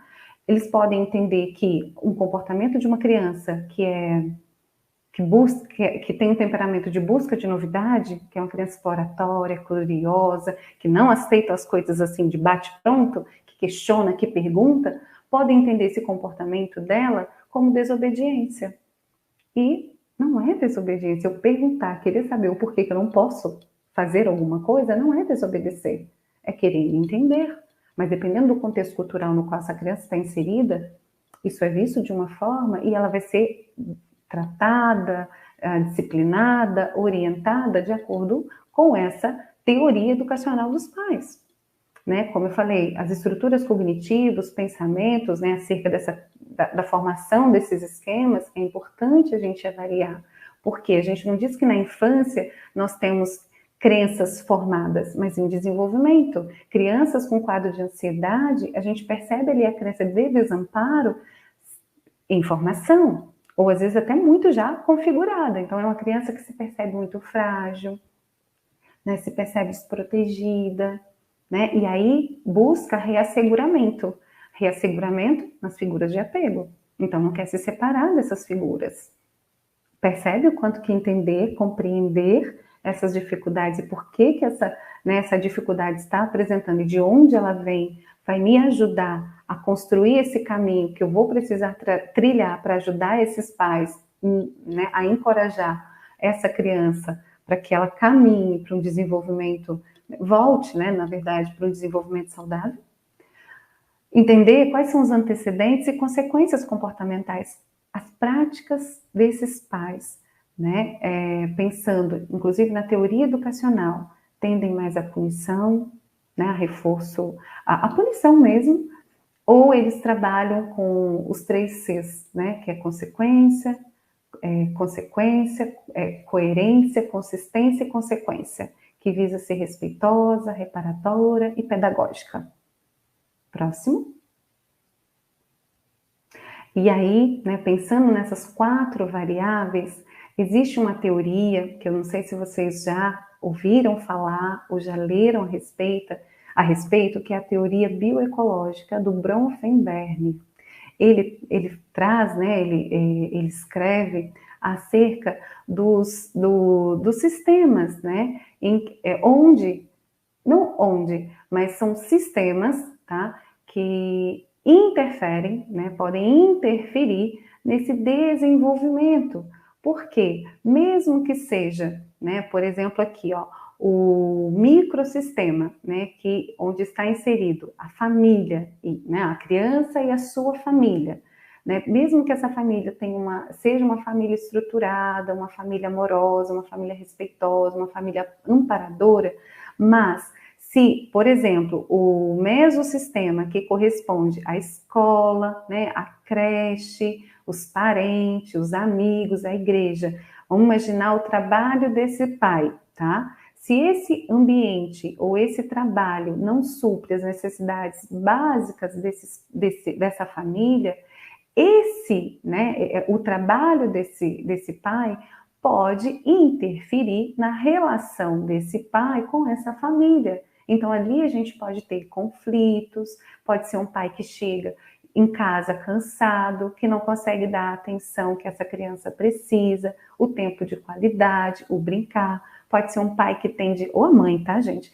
Mas, né, a comportamentos, a expressões irritadas, né, então, de impaciência, e isso, né, vai influenciar no desenvolvimento dessa criança, né, na forma dessa criança funcionar. E aí ele traz, né, não só o microsistema, mas o mesossistema, o macrosistema, que tem a ver, né, com esse contexto cultural, pensando em valores e costumes, como eu falei para vocês acerca da religião, e como também o cronossistema. A pandemia, gente, ela entra nesse cronossistema, que afetou todo mundo e não sabemos ainda, né, como alguns pesquisadores têm trazido, o que a gente tem visto é a pontinha do iceberg, né? Tem muitas coisas ainda para surgirem em decorrência da pandemia. Então, morte, separações, mudança de escola, mudança de estado, mudança de casa, de cidade, tudo isso influencia, né, a forma dessa criança sentir, dessa criança se comportar, dessa criança pensar, ou seja, influencia a forma dessa criança funcionar no seu padrão funcional, tá?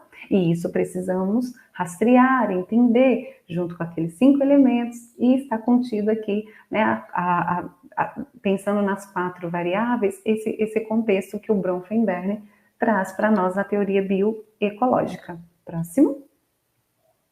E aí, para a gente então poder terminar, eu trouxe esse slide, né, que fala: a conceitualização de caso é um dos instrumentos mais práticos que os clínicos podem ter em sua caixa de ferramentas, pois é por meio dela que os terapeutas sabem quando e como usar suas ferramentas. Lembra que eu falei que nós temos um arsenal de técnicas gigantesco?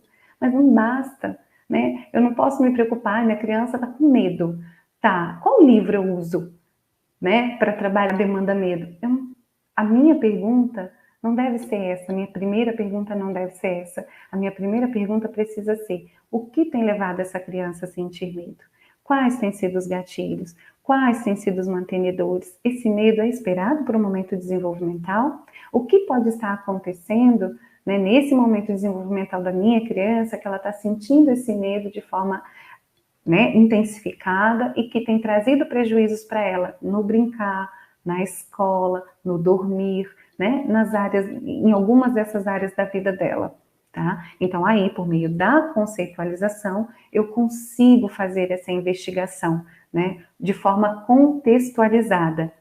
Momento de vida, momento, né, cultural, com o momento, né, que nós estamos, com os fatores temperamento, com os fatores, pensando nos fatores ambientais, nesses estilos parentais, né, fatores genéticos, pensando em temperamento, ok? E aí, dessa forma, a gente consegue ter um caminho para trilhar com essa criança, com esse adolescente, com essa família. Então, dessa forma, a gente consegue caminhar de uma forma efetiva, mas muito respeitosa, respeitando a individualidade, não só da criança e do adolescente, mas também dessa família, acolhendo a todos, né?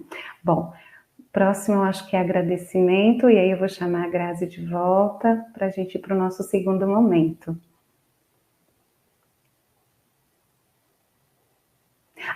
Grazi, perdão, volta esse daí?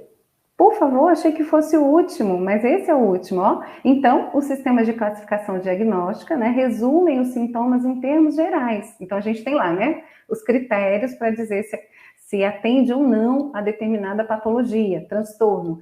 Mas a conceitualização de caso, ela vai nos ofertar o quê? Esse retrato, né, psicológico personalizado de indivíduo para indivíduo, que pode ou não ter uma patologia, pode ou não ter um transtorno, mas que existe ali um retrato, né, uma fotografia desse momento da vida dele, que existem ali fatores que estão trazendo essas dificuldades, e com a conceitualização, ele me permite formar esse mapa e entender por onde nós vamos caminhar diante dessa bússola, ok? É isso, Grazi.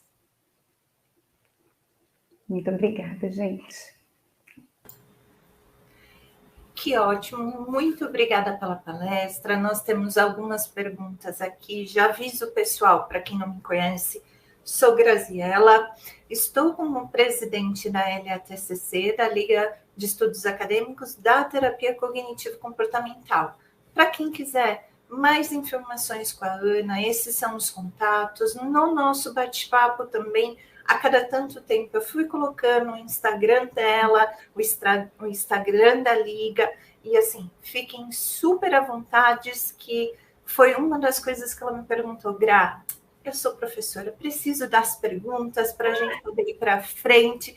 Isso é maravilhoso, e temos perguntas e temos comentários. Deixa eu voltar aqui um minutinho para a gente entrar na primeira. Claro. Aqui. A Luciane diz, como avaliar essas marcas para crianças com transtornos? Ou seja, provavelmente eu li errado? Desculpa, Luciane, desculpe, Ana. Dos marcos do desenvolvimento. Então, como trabalhar com eles para criança que tem os transtornos? Como trabalhar com os marcos para as crianças que... Ah, tá. Como avaliar esses marcos para as crianças que têm transtornos? Tá. Bom, Luciene, a gente parte do princípio, né, de entender primeiro assim, a criança ela tem qual idade? 6.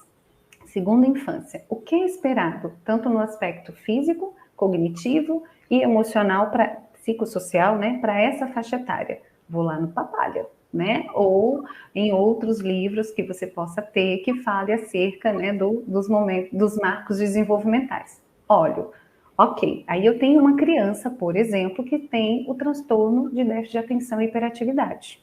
E aí eu sei que esse transtorno, ele traz alguns prejuízos, né, porque ele é um transtorno do neurodesenvolvimento, e ele traz alguns prejuízos a nível cerebral, pensando, né, nas funções executivas, por exemplo. Então, é uma criança que tem, né, se ele tiver o tipo combinado, ele tem déficit de atenção e hiperatividade e impulsividade. Então, eu sei que ela, né, vai ter uma dificuldade na concentração, e aí a criança pode ter uma dificuldade, seja na atenção concentrada, alternada, sustentada, enfim. Diante de uma avaliação neuropsicológica, a gente consegue entender em quais atenções essa criança tem prejuízos para poder estimular. Mas, olhando lá para a psicologia do desenvolvimento, eu sei que uma criança de 6 anos, ela não consegue sustentar a atenção como uma de 8, uma de 7, uma de 9. Essa atenção, ela já é reduzida, tá? Então, eu preciso olhar não só para o transtorno, mas conhecer o marco desenvolvimental vai me ajudar, inclusive, a discriminar o que é do transtorno e o que é dessa criança. Se essa criança com 6 anos ainda não consegue responder o que é esperado para a idade dela, eu sei que existe um transtorno, então eu vou pensar, como então eu posso estimular essa criança para que ela consiga sustentar ou focar melhor? Eu vou levar atividades para isso. Aí, né, pensando ainda no déficit de atenção, a criança é impulsiva, não consegue, né, esperar a sua vez. Uma criança de 5 anos, realmente, né, ela não tem esse freio desenvolvido, está em desenvolvimento. Né? O livro do Daniel Siegel, O Cérebro da Criança, né, traz isso assim de uma forma muito linda, objetiva e clara para nós. Então, eu sei que isso é esperado para o momento desenvolvimental, mas eu tenho um excesso disso por conta do TDAH. Entende? Então, quando eu sei o que é esperado e consigo, e já tenho, por exemplo, o diagnóstico, eu consigo olhar para essa criança discriminando ela do diagnóstico para eu entender, então, qual é a dificuldade que eu vou ter que trabalhar. Porque, às vezes, ela já é esperado que ela não tenha um freio, né? Um freio no controle inibitório. Ela é impossível por conta da idade, mas aquilo está além do que é esperado. E aí eu vou trabalhar esse além. Se é um transtorno. Se não é, eu vou ajudar essa criança nesse desenvolvimento, levando para ela atividades como, por exemplo, fazer um bolo com a mamãe, ajudar a arrumar a mesa, vestir a roupa, né? Atividades ali do dia a dia, brincadeiras, onde eu vou ajudar essa criança no desenvolvimento dessa tarefa, né? Dessa habilidade que está em processo ainda de desenvolvimento. Não sei se é isso de fato que você quis saber, mas é dessa forma, né, pensando no que eu entendi da sua pergunta, que a gente pode fazer essa avaliação. É isso? Enquanto ela nos responde no bate-papo, temos alguns elogios, como o da Sônia Aparecida, que palestra prazerosa e fundamental, do Herbert, precisão cirúrgica na investigação sobre a criança, ótima visão. E aí eu vou unir duas perguntas para você vê se dá para a gente unir na resposta, até por causa do horário, não queremos te segurar tanto mais, mas achei que dá para a gente unir. Vou mostrá-la para você. A primeira é: quais as consequências para a criança do pouco convívio com os pais absorvidos pela jornada de trabalho e como minimizá-las? Aí nós temos uma próxima. Quando ocorre a separação dos pais, o que pode repercutir para a criança no desenvolvimento? Há possibilidade de juntar ou são duas coisas diferentes? São duas coisas diferentes, Grazi. Vou tentar ser bem sucinta, porque uma das minhas características, gente, olha, vocês, espero ter mais contato com vocês, né, que estão aqui com a gente lá no Instagram, enfim, de outras formas. Eu sempre falo, né, não existe uma resposta única para uma pergunta, porque tudo a gente precisa contextualizar. Então, a primeira, né, falando sobre uma carga horária aí estendida dos pais e a consequência disso no desenvolvimento da criança. Os pais, né, pensando aí na infância, são as figuras mais importantes para essa criança, até como modeladores de comportamento, né? Só é possível saber, né, quando uma criança não está alcançando seus marcos desenvolvimentais, se eu estou presente. E não é presente de corpo, né? É presente de verdade, né? Corpo, alma e espírito, como eu costumo dizer. Então, eu só consigo, né, entender que algumas coisas não estão indo bem na minha criança quando eu estou com ela. E essa criança, ela, como eu falei lá, uma das necessidades é ter relações contínuas, né, e sustentadoras. Se esses pais, né, acabam estando aí absolvidos, enfim, nas suas demandas do trabalho, e não tem outra pessoa com quem ela pode ter essa sustentação, essa necessidade, ela não vai estar sendo suprida. E aí essa criança, ela pode se sentir desprotegida. Se sentindo desprotegida, ela vai se sentir insegura. Se sentindo insegura, ou ela pode ir para uma estratégia, por exemplo, né, de enfrentamento comportamental, de evitar situações, né, que são desprazerosas para ela, e aí ela ir se desconectando, tendo evitação cognitiva, evitação emocional.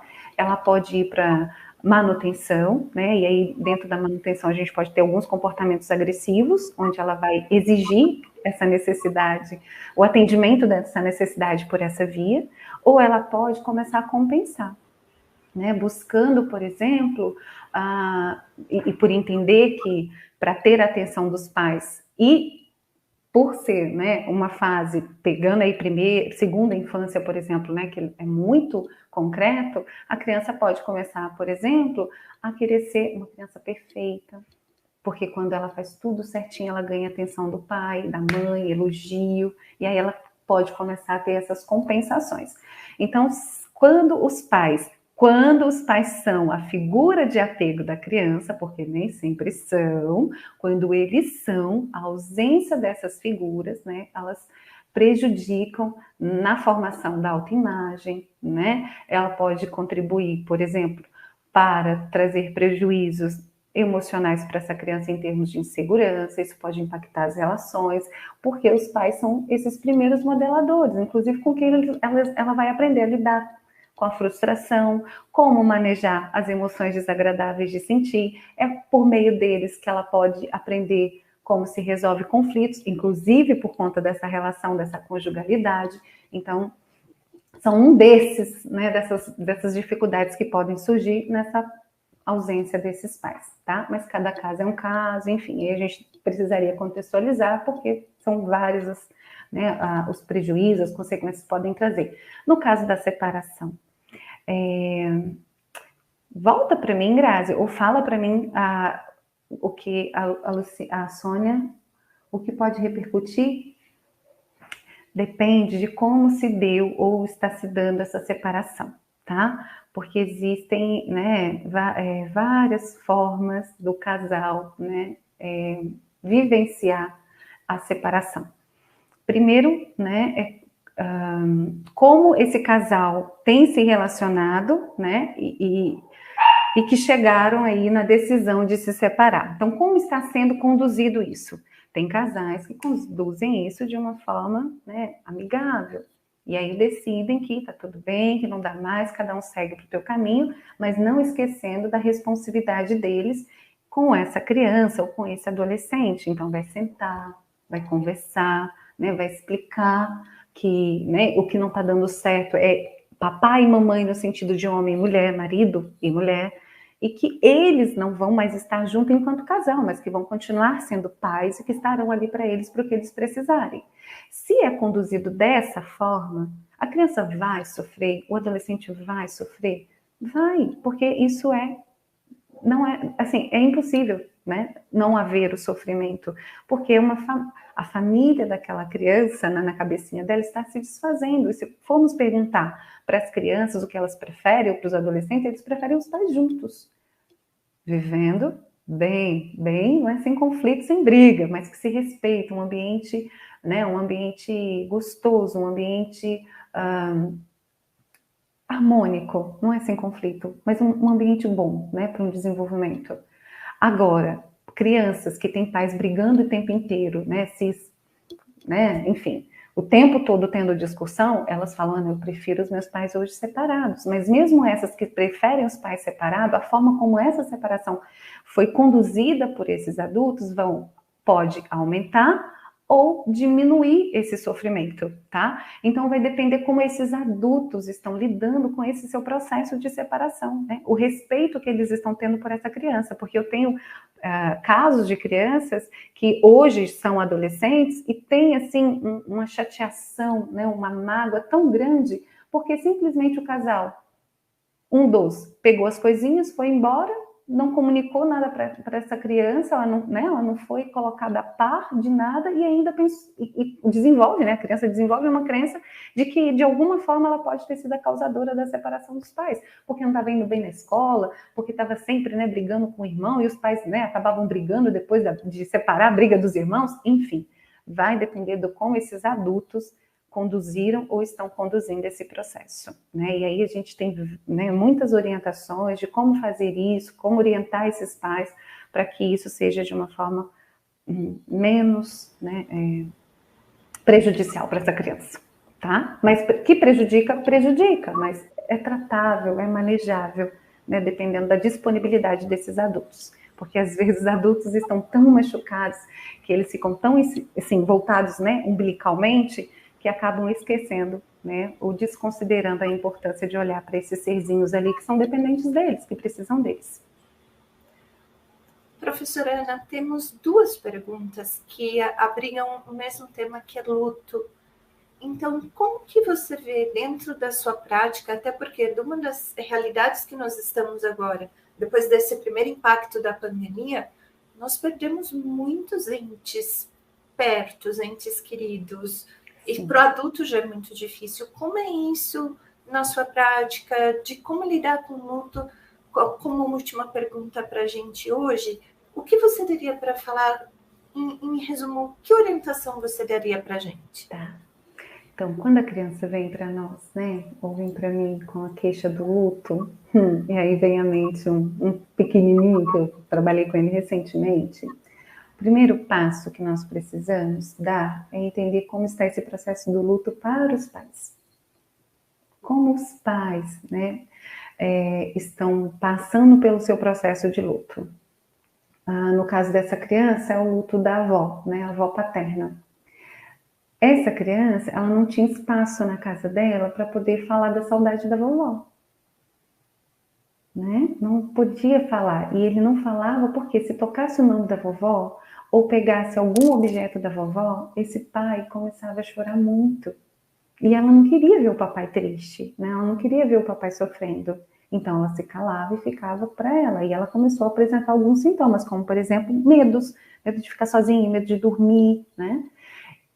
Então, no trabalho com criança, né, em processo de luto, ou que está passando aí pela perda de um ente querido, a gente precisa entender o que esses pais pensam e como eles estão lidando com esse luto. E aí a gente precisa entender, né, até dentro desse aspecto cultural que eu falei, através do que os pais acreditam, que pode ser, por exemplo, uma religião, o que esses pais entendem sobre a morte.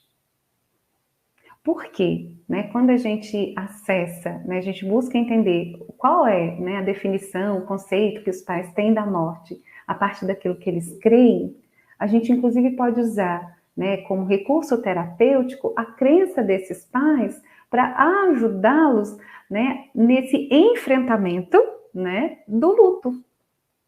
Então, assim, entender quando a pessoa morre ou quando alguém morre, o que vocês acreditam que acontece?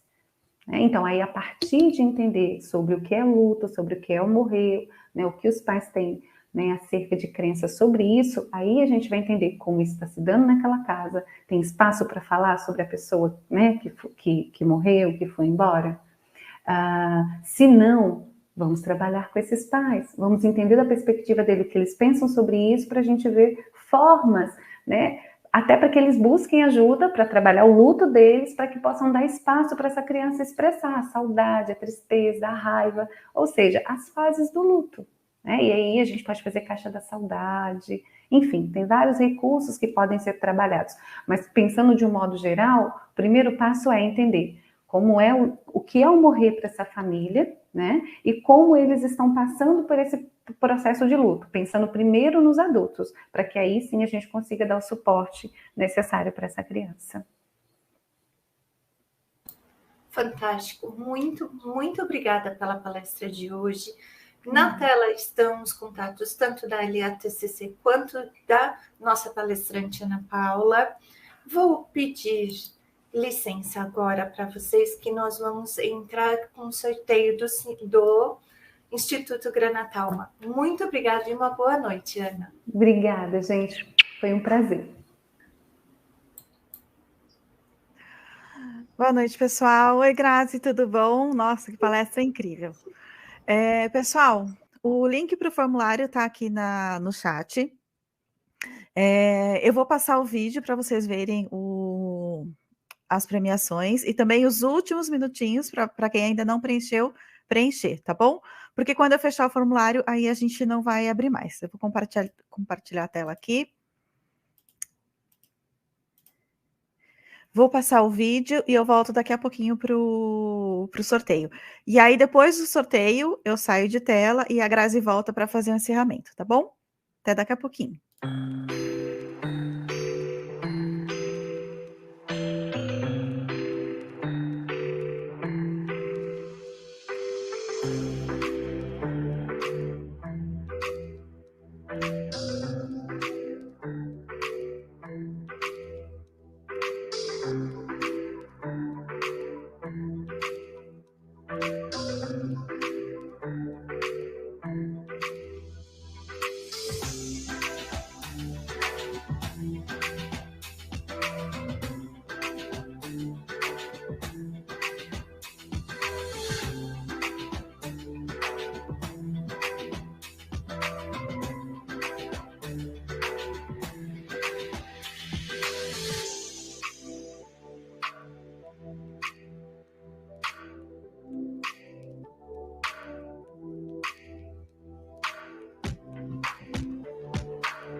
Prontinho, pessoal. Estamos com 277 respostas. Eu vou fechar o Forms e vamos lá para o sorteio. 77. Quem será que vai ganhar dessa vez? Número 100. Vamos lá.